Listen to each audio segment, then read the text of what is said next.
Praise the lord. దేవునికి మహిమ కలుగును గాక. విజన్ క్యూటీ ఫెలోషిప్ యూట్యూబ్ ఛానల్ వీక్షకులందరికీ యేసుక్రీస్తు నామంలో వందనాలు తెలియజేస్తున్నాను. మిమ్మల్ని అందరినీ ఈ విధంగా కలుసుకోవడం చాలా సంతోషంగా ఉంది. ప్రియమైన వాళ్ళరా, మీరందరూ బాగున్నారు కదా. నేడు ధ్యాన సమయ కార్యక్రమానికి మిమ్మల్ని అందరినీ ప్రేమతో ఆహ్వానిస్తున్నాను. మనము ఈ నూతన సంవత్సరంలో ద్వితీయోపదేశ కాండం నుంచి ధ్యానాలు మొదలుపెట్టుకున్నాం. నేడు మన ధ్యానం కోసం ఏర్పాటు చేసుకున్న వాక్య భాగం ఏమనగా ద్వితీయోపదేశ కాండము 3వ అధ్యాయము 1 నుంచి 11 వచనాలు. దయచేసి మీ దగ్గర బైబిల్ ఉంటే తెరవండి, కలుసుకుని వచనాలు చదువుకొని మనం ధ్యానంలోకి మనము వెళ్దాం. నేను మీకోసం మొదటి 3 వచనాలు చదివి వినిపిస్తాను. మనము తిరిగి బాషాను మార్గమున వెళ్ళినప్పుడు బాషాను రాజైన ఓగును అతని ప్రజలందరూ ఎద్రేయిలో మనతో యుద్ధము చేయుటకు బయలుదేరి ఎదురుగా రాగా, యెహోవా నాతో ఇట్లన్ను, అతనికి భయపడకుము, అతనిని అతని సమస్త జనమును అతని దేశమును నీ చేతికి అప్పగించి ఉన్నాను. హెష్బోనులో నివసించిన అమోరీల రాజైన సీహోనుకు చేసినట్లు అతనికి నీ చేయవల్లని చెప్పాను. అట్లు మన దేవుడైన యెహోవా బాషాను రాజైన ఓగును అతని సమస్త జనమును మన చేతికి అప్పగించెను. అతనికి శేషమేమయో లేకుండా అతనిని హతము చేసితిమి. చదివిన వాక్యమును దేవుడు దీవించునుగాక. చదివిన వాక్యమును బట్టి మనం ఏర్పాటు చేసుకున్న అంశం ఏమనగా విశ్వాసము యొక్క సైన్యము, అండ్ ఆర్మీ ఆఫ్ ఫెయిత్ అనే అంశాన్ని మనం ఏర్పాటు చేసుకున్నాం.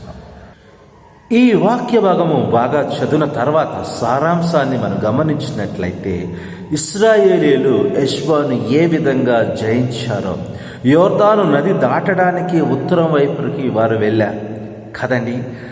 హెష్బోను నాశనం గురించి విన్నప్పటికీ బాషాను రాజైన ఓగు ఇశ్రాయేలీలతో యుద్ధం చేయడానికి బయలుదేరాడు. ప్రియమైన వాళ్ళ ఈ విషయాలు మనం ఆలోచన చేయాలి.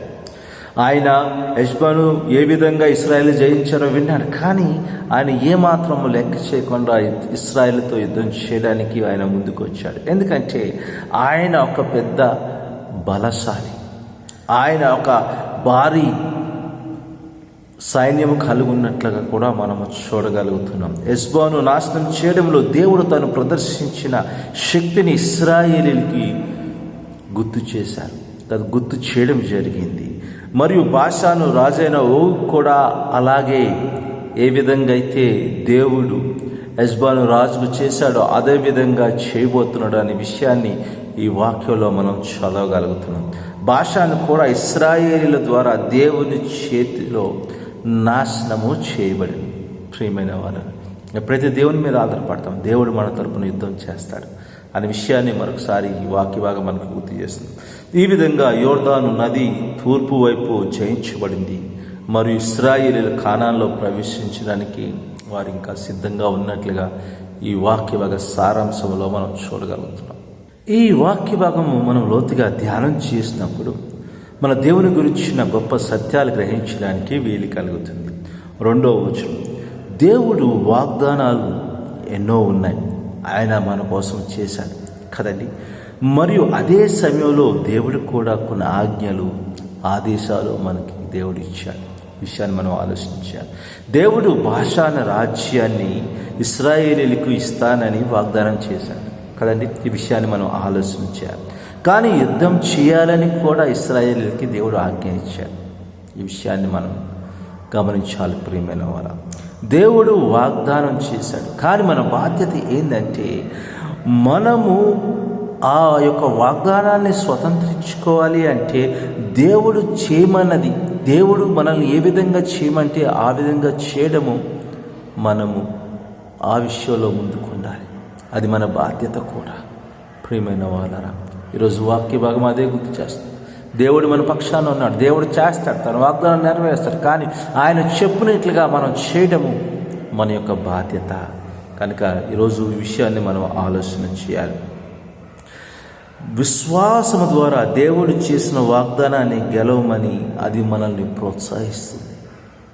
కనుక ఈరోజు నేను ఆలోచించవలసిందంటే, మనము విశ్వాసము చేతను, ఓర్పు చేతను వాగ్దానములను స్వతంత్రించు కొనివారిని పోలు నడుచుకున్నట్లు మనము ప్రతివాడును ఆ విధంగా ఉండాలని దేవుని వాక్యం ఈరోజు గుర్తు చేస్తుంది. విశ్వాసం ద్వారా, ఓర్పు ద్వారా దేవుని వాగ్దానంలో మనం స్వతంత్రించుకోవచ్చు.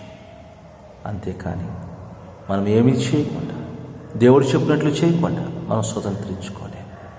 ప్రియమైన వాళ్ళారా, ఈ విషయాలు మనం ఆలోచన చేద్దాం. ఈ వాక్య భాగం ఇంకా మనం లోతుగా ధ్యానం చేసినప్పుడు దేవుడు మనకు నేర్పే పాఠ మనం గ్రహించడానికి వీలు కలుగుతుంది. 1 నుంచి 11 వచనాలు. మనం విధేయత చూపినప్పుడు దేవుడు మనకి విజయమును ఇస్తాడు కదండి. బాషాను రాజు ఒక బలమైన ఆయన కోట కదండి, మరియు రాజైన ఓగు గొల్యాతు వంటి దిగజం. ప్రియమైన వాళ్ళ ఈ విషయాన్ని మనం ఆలోచన. ఇశ్రాయేలీల విజయానికి మార్గము వ్యూహరచన మరియు పరిపూర్ణమైన ప్రణాళిక కాదండి, కానీ వారు పూర్తిగా దేవునికి విధేయత చూపటం వలన ఇది సాధ్యమైంది.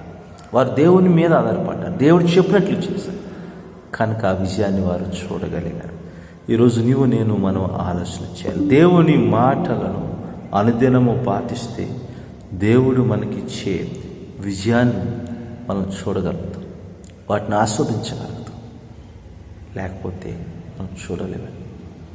ఈరోజు మనము రోజు తీసుకోగలిగే విధేయత ఏంటో మనం ఆలోచన చేయాలి. ప్రతిరోజు తీసుకోవాల్సిన ఆ విధేయత దేనికి లోబడాలి, ఏ విధంగా విధేయత కలిగి జీవించాలి, అలాంటి వాటి కోసం మనం ఏ విధంగా నిర్ణయాలు తీసుకోవాలి ఆలోచన చేద్దాం, పరీక్ష చేసుకుందాం, ప్రార్థన చేసుకుందాం. ప్రభా, మీ నామానికి ఎంత వందనాలు. వాక్యం వచ్చిన ప్రతి బిడ్డను మీరు దీవించండి, బలపరచాలి. ఈ నూతన సంవత్సరంలోనైనా వాక్యం యొక్క ప్రాముఖ్యతను గుర్తిస్తూ నీకు విధేయత చూపుతూ ముందుకు సాగులను మీరే సాయం చేయమని అందరినీ మీ చేతికి అప్పచెప్పుకుంటూ యేసుక్రీస్తు నామములో ప్రార్థన చేసి పెట్టుకుంటున్నాం తండ్రి, ఆమేన్. ప్రియమైన వాళ్ళారా, ఇప్పటి వరకు దేవుని వాక్యమును ఓపికగా విన్నారు. దాన్ని బట్టి మీ అందరికీ వందనాలు తెలియజేస్తున్నాను. మీ అనుభవాలను మాతో పంచుకోవాలని ఆశపడుతున్నట్లయితే మమ్మల్ని సంప్రదించండి. దేవుని కృప మీకు ఎల్లప్పుడూ తోడైనను గాక.